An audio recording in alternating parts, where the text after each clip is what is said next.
업무가 가능한 주택과 말하자면 그 주거가 가능한 사무실 같은 것 같지만 사실은 다릅니다. 계약 파기 조건이라는 게 있어요. 나중에 그럼 최종 목적지는 어디로 가게 되느냐? 결국 부동산으로 오게 됩니다.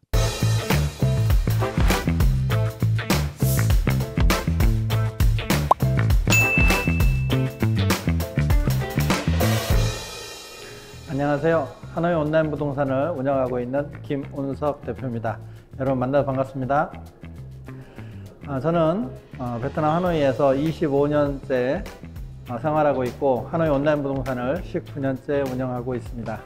오늘 스타트업을 준비하시는 분들에게 부동산 관련하여 여러 도움이 될 수 있도록 좋은 시간이 되었으면 좋겠습니다. 감사합니다.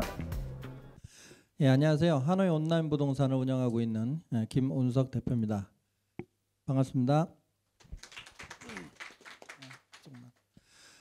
베트남에는 지금 현재 25년째 생활하고 있고 하노이 온라인 부동산 19년째 운영하고 있습니다. 부동산 쪽으로는 그 아파트 분양에서부터 임대, 그 다음에 재판매, 그리고 공장 공단 분양에서부터 공장 매매까지 하고 있습니다. 감사합니다. 저는 오늘 행사 진행을 맡게 된 아시아투데이 베트남 특파원 정리나 기자입니다. 스타트업이 아무리 작게 시작하더라도 물리적인 공간은 또 필요하니 이 부동산 문제도 빠질 수 없을 것 같습니다. 이 부동산의 잔뼈가 굵으신 하노이 온라인 부동산 김운석 대표님 모시고 이야기해 보겠습니다. 대표님, 이 부동산 전문가로서 스타트업이 사업 공간을 구할 때 가장 고려해야 할 요소가 무엇일까요? 네, 일단 뭐니 해도 머니가 제일 중요하겠죠. 모든 그 스타트업이든 창업을 하든 사실은 이제 자본이 풍부하다 그러면 크게 걱정할 게 없습니다. 근데 가장 큰 문제는 사실은 이제 자본이고, 또 자본이 있다 하더라도 그 어느 정도 유지비가 많이 들어간다라 그러면 결국은 힘들어지게 됩니다. 그래서 사실은 이제 뭐 총알이라고도 하고는 그 초기 자본을 어느 정도 이제 확보를 하고 대부분 사업을 하게 되는데, 그때 중요한 것은 고정 비용의 지출을 좀 적게 잡을 수 있는 방법을 찾는 게 그 누구나 다 고민하는 부분이고 그게 중요한 부분이라고 생각이 됩니다. 그래서 스타트업을 처음에 한다 그러면 어차피 장소 선정에 있어서 중요하게 보아야 되는 것은 첫째가 비용적인 부분이고, 두 번째는 허가가 가능한가. 불법으로 하는 게 아니라면 허가 부분을 고려를 해야 되고, 그리고 비용 부분을 고려해야 된다라고 봅니다. 그래서 스타트업으로 창업을 할 때는 가장 많이 처음에 생각하게 되는 것이, 첫째 이제 공유 오피스. 공유 오피스는 함께 쓰는 사무실인 거죠. 그 중에서 책상을 일부 이제 쉐어하는 방법인데, 같이 크게 쓰면서 회의장이나 이런 걸 쓰는 방법이 있고, 또는 개별 공간을 일부 이제 임대를 해서 쓰는 방법이 있습니다. 그래서 공유 오피스가 있겠고, 또 하나는 이제 오피스텔이라 그래서 아파트와 사무실이 있는데 아파트와 사무실을 섞어 놓은 게 바로 이 오피스텔이라는 개념입니다. 그래서 거주가 가능한 사무실입니다. 그래서 이게 앞뒤가 바뀌면은 의미가 달라져요. 업무가 가능한 주택과 말하자면 그 주거가 가능한 사무실 같은 것 같지만 사실은 다릅니다. 결론적으로는 사무실에 들어가면 사무실의 법적 적용을 받게 되고, 주거 공간이 되면 주거 쪽으로 빠지게 됩니다. 그래서 보통 그 초창기에 생각하시는 그 사무 공간으로서는 공유 오피스하고, 그다음에 이제 오피스텔. 오피스텔은 바로 거주가 가능한 사무 공간입니다. 그래서 허가가 가능한 거죠. 예, 그래서 이런 곳을 주로 처음에 생각하시게 되는데, 이게 다 좋은 건 아닙니다. 여기서 또 하나 이제 고려하셔야 되는 거는 업종별로 오피스텔이나 이런 곳이 맞지 않는 업종들이나 그런 성격들이 있습니다. 말하자면 사람들 방문이 많은 그런 업종이나 사람들 방문을 많이 해야 되는 그런 경우에는 오피스텔이 적합하지 않을 수가 있습니다. 무슨 얘기냐면, 한국은 오피스텔이 접근성이 대단히 좋습니다. 그런데 베트남에서는 오피스텔이 접근성이 대단히 떨어집니다. 시큐리티 부분 때문에 그 출입에 제한이 상당히 많습니다. 그래서 이러한 부분을 고려를 하셔야 돼요. 그러니까 내가 사무실을 여기가 지금 29층인데 29층에 사무실이 있다라고 했을 때 사람들이 29층을 올라오는 게 어렵다라 그러면 찾아오기가 대단히 어려운 겁니다. 그러니까 현지를 찾아오더라도 이게 베트남이 가지는 특징입니다. 한국의 오피스텔하고 좀 차이가 있는 거죠. 이러한 부분들, 그러니까 내가 어떤 업종에 어떤 성격의 사업을 하느냐에 따라서 공간 선택에서도 이러한 부분을 고려할 필요가 있습니다. 그래서 때로는 이제 빌라 같은 곳에다 사무실을 많이 하시게 되는데 대신에 이제 또 임대료를 고려해야 되는 거죠. 이런 부분들이 장소 선정에 있어서 베트남에서 좀 고려하셔야 되는 부분이다라고 생각이 됩니다.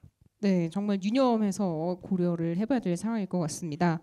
대표님 또 오늘 나올 수 있는 꿀팁 중에 꿀팁일 것 같은데요. 이 사무실을 렌트할 때 이 스타트업 입장에서 유리한 계약을 체결하기 위한 팁이 따로 있을까요? 워런 버핏이 한 이야기가 있죠. 돈을 벌었을 때 그 절대 잃지 말라라는 말이 있습니다. 그러니까 사업을 함에 있어서 누구에게나 시련이 오고 어려움이 옵니다. 사업을 하다 보면 자 그러면 이때 사업을 할 때 어려움이 온다라는 건 사실 손실을 본다는 얘기죠. 어떤 일이 잘 안 될 때. 그래서 어떤 사업을 시작을 할 때 반드시 생각을 해야 될 게 끝날 때를 생각을 하면서 준비를 해야 된다라고 봅니다. 그러니까 사무실을 계약을 할 때 반드시 고려해야 될 부분은 내가 중간에 계약을 해지하는 경우가 왔을 때 그때 가장 손실을 줄일 수 있는 방법과 그러한 조건을 생각을 하면서 계약을 해야 된다. 그러니까 계약을 할 때는 계약을 종료하는 것을 반드시 생각을 하고 계약이 정상 종료가 되면 서로 좋습니다. 그런데 어려움이 오거나 때로는 옮겨야 할 때가 된다면 계약 파기 조건이라는 게 있어요. 이때 페널티가 발생합니다. 그래서 반드시 이 부분을 고려를 하고 계약을 해야 된다. 그래서 가급적이면 계약할 때 보증금은 작게 그리고 지불은 조금 길게 하더라도 그것은 결국 쓸 수 있는 돈이니까 근데 보증금이 길게 잡히면 잃는 경우들이 많습니다. 그래서 그리고 또 하나는 베트남은 말로 다 해준다라고 합니다. 보통 계약을 할 때 보면 근데 문서가 굉장히 중요한 나라입니다. 그래서 여기는 그 문서에 들어가는 내용을 꼼꼼히 잘 보셔야지 그 손해를 줄일 수 있다.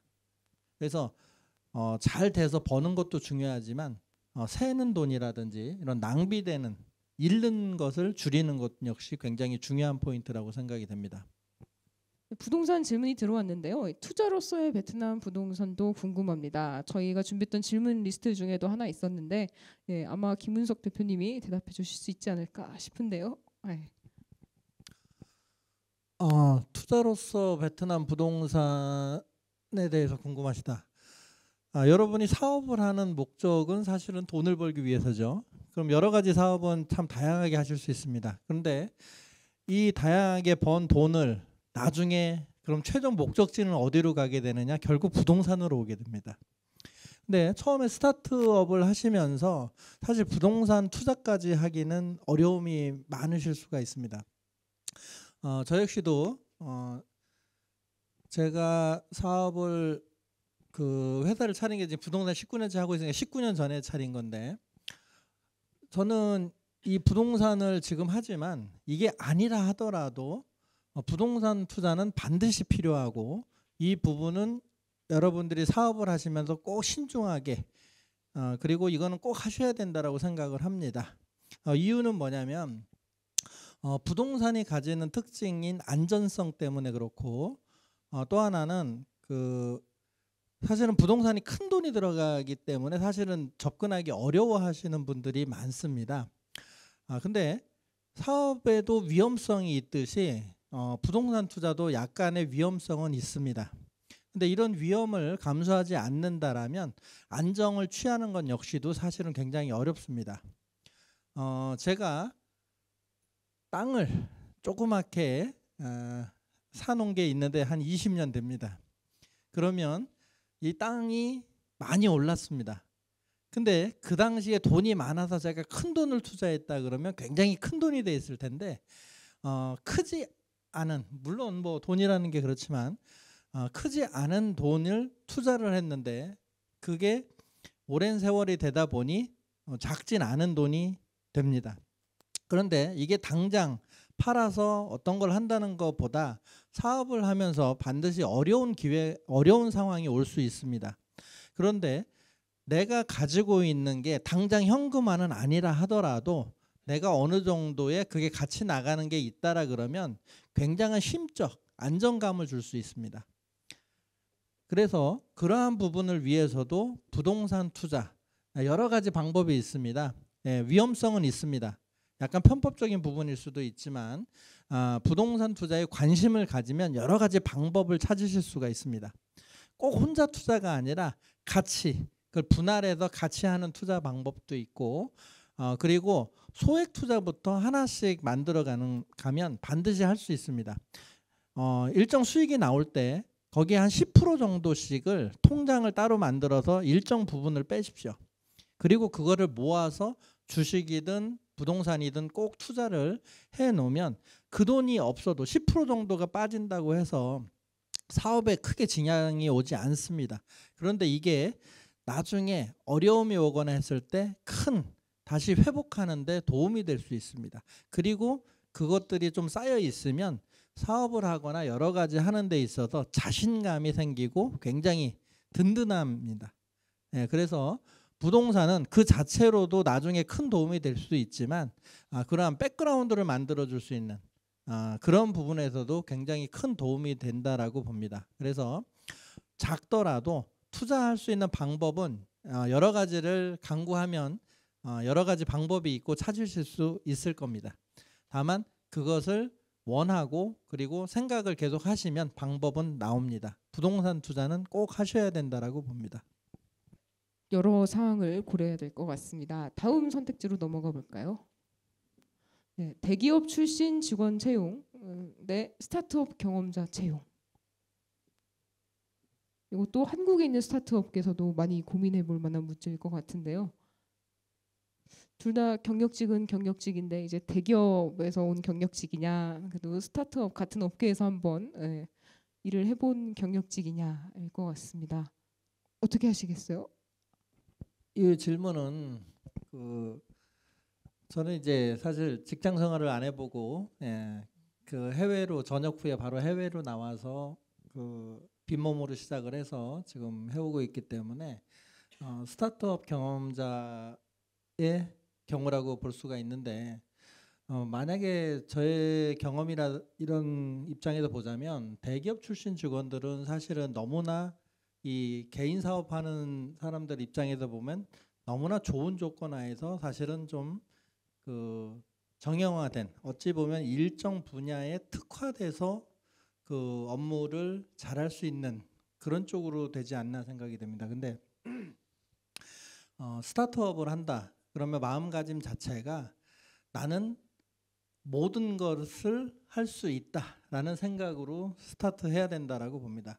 말하자면 대기업에서는 여러 가지 조직 문화가 받쳐주기 때문에 여러 가지 일부 부분만 잘 해도 되지만 스타트업을 할 때는 사실 어떤 어려움이 올지 모릅니다.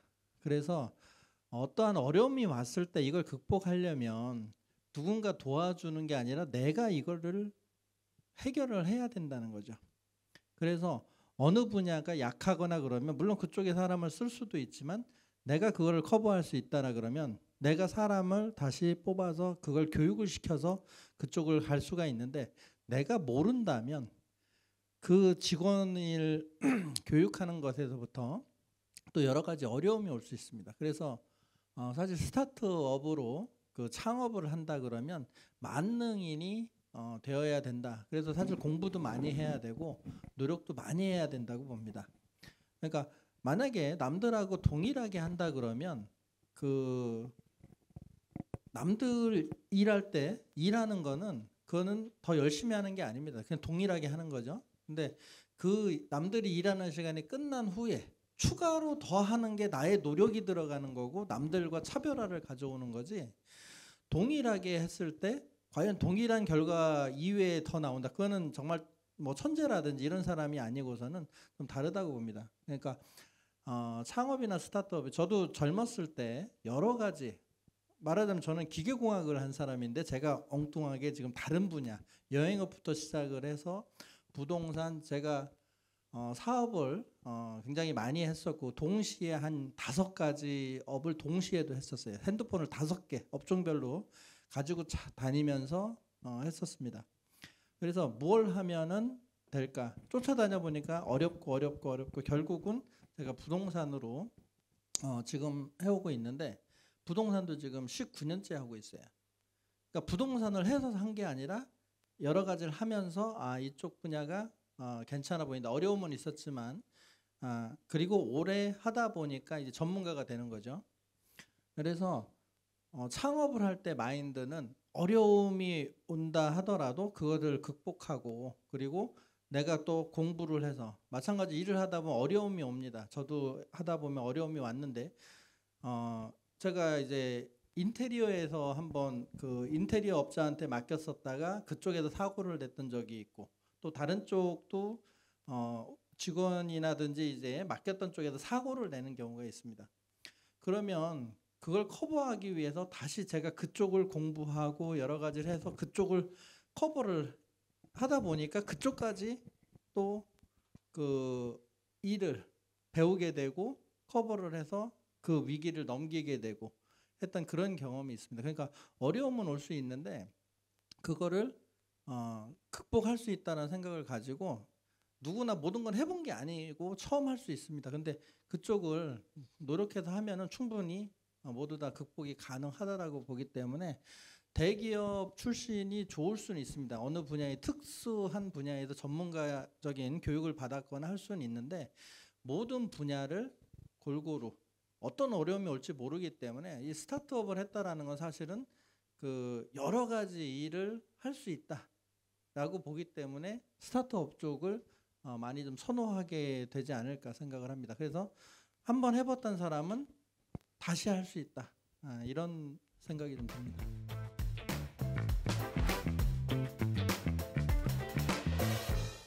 하노이 한인의 유튜브 채널 구독, 좋아요 부탁드립니다.